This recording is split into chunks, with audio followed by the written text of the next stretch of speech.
Vous voyez Waze, quand vous mettez Waze en voiture et que vous arrivez à la Défense dans les tunnels et que vous savez plus d'un coup où il faut aller parce que Waze il est du père et que tu te retrouves à Poissy au lieu d'aller à Suresnes, et ben c'est ça. Voilà, on va regarder ça. Le système panique.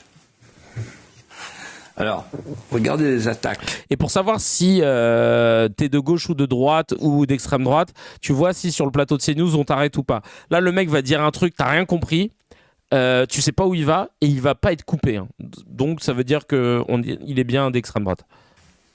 Parce que moi, je suis un vieux briscard, hein, donc on me la fait pas. Hein. C'est pas Libération qui me fait peur. Ni Ouest France, le journal woke.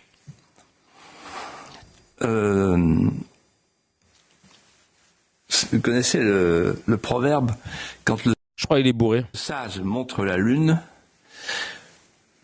l'imbécile regarde le doigt. Putain, merde, le mec, c'est le proverbe le plus connu du monde. Il a galéré à le sortir déjà.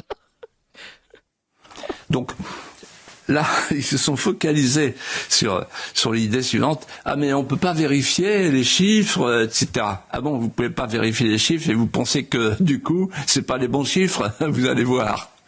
Vous allez voir ce que vous allez voir.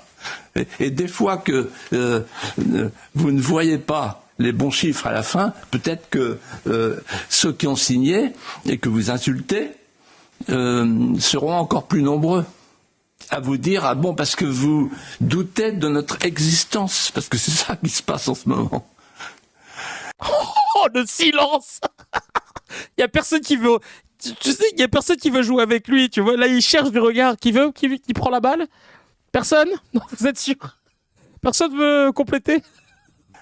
Et donc moi ça me fait rire. Je me lèche les babines. Il met que des malaises. Bon, voilà. Je pense que c'est comme ça que le mec, il m'a reproché de trop parler. Il voudrait que je parle. Un peu plus de silence, un peu de...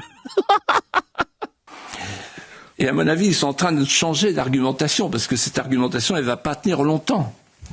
C'est l'argumentation des gardes-côtes, vous connaissez les agréés. Pourquoi il parle des gardes-côtes? Il y a un tsunami qui arrive, pour reprendre l'expression d'Eliott, il y a un tsunami qui arrive, et les gardes-côtes agréés qui disent faudrait quand même aller vérifier que c'est pas une petite vaguelette. Voilà.